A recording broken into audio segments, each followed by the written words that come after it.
ఈ ప్రపంచంలోనే అతిపెద్ద స్నైపర్ ఎవరంటే అది డేవిడ్. ఇప్పుడే దేశ అధ్యక్షుడిని కాల్చేసి అందరినీ ఒక్కసారిగా షాక్ లో ముంచేస్తాడు. ఈ దెబ్బతో పోలీసులు ఒక్కసారిగా అల్లాడిపోయారు. వెంటనే రవాణా కేంద్రాలన్నీ మూసేస్తారు. డేవిడ్ కారుని ఒక్క అణువణువు తనిఖీ చేస్తుంటారు, కానీ ఏం దొరకదు. ఆ గడ్డిపోచ ఒక్క ఆధారం కూడా వదలకుండా చెక్ పాయింట్ దాటి హాయిగా వెళ్లిపోతాడు. తర్వాత తెలిసింది ఏమిటంటే ఆ నిశానా 3815 మీటర్ల దూరం నుంచి కొట్టాడట. ఈ లెక్క విన్న ఒక లేడీ ఏజెంట్ కి అస్సలు నమ్మకం కుదరదు. అది ఫేక్ అనుకుంటూ ఉంటుంది. కానీ డేవిడ్ గురిపెట్టాడు అంటే అద్దరిపోయేలా కొట్టడమే కాక ఆయుధాన్ని కూడా తీసుకెళ్లిపోయాడు. ఘటనా స్థలంలో ఒక్క సూచన కూడా మిగల్చదు. ఆర్మీ వెంటనే ఒక హై లెవెల్ దర్యాప్తు బృందాన్ని ఏర్పాటు చేస్తుంది. డేవిడ్ ని పట్టుకోవడానికి ఎలాంటి లోటు వదలకూడదని నిర్ణయించుకుంటారు. కానీ అప్పటికే డేవిడ్ దేవి టెర్రస్ కి చేరుకుంటాడు. అక్కడ ఒక సాధారణ ఇంటర్నెట్ కేఫ్ లో ఒక USB డ్రైవ్ పెట్టి తన మధ్యవర్తితో కాంటాక్ట్ లో ఉంటాడు. చివరి పేమెంట్ కోసం వెయిట్ చేస్తుంటాడు. అదే సమయంలో ఒక కొత్త క్లయింట్ నుంచి మెసేజ్ వస్తుంది. ఆ క్లయింట్ డేవిడ్ సామర్థ్యంతో బాగా ఇంప్రెస్ అయ్యి ఒక మంచి మిషన్ ఇవ్వబోతున్నట్టు చెప్తుంది. కానీ ఒక్క కండిషన్, డేవిడ్ ని తప్పక స్వయంగా కలవాల్సిందేనట. డేవిడ్ ప్రపంచంలోనే బెస్ట్ స్నైపర్. అంత తేలిగ్గా తన మొహం చూపించడు. అందుకే మొదట మీటింగ్ కి నో చెప్తుంటాడు. కానీ ఆ క్లయింట్ చెప్పింది ఏమిటంటే ఈ మిషన్ రివార్డ్ $10 మిలియన్,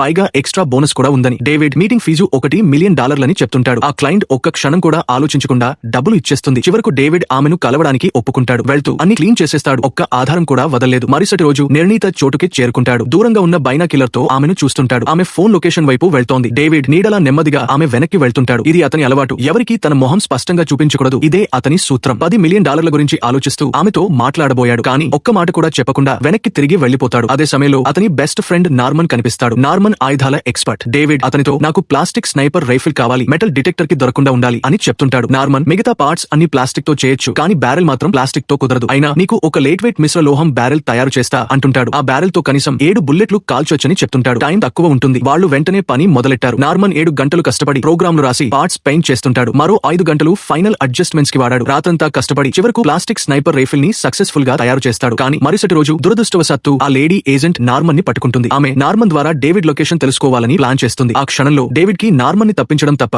వేరే మార్గం కనిపించదు. మిగతా జీవితం జైల్లో గడపడం అతనికి ఆఖరి ఆప్షన్ గా ఉంటుంది.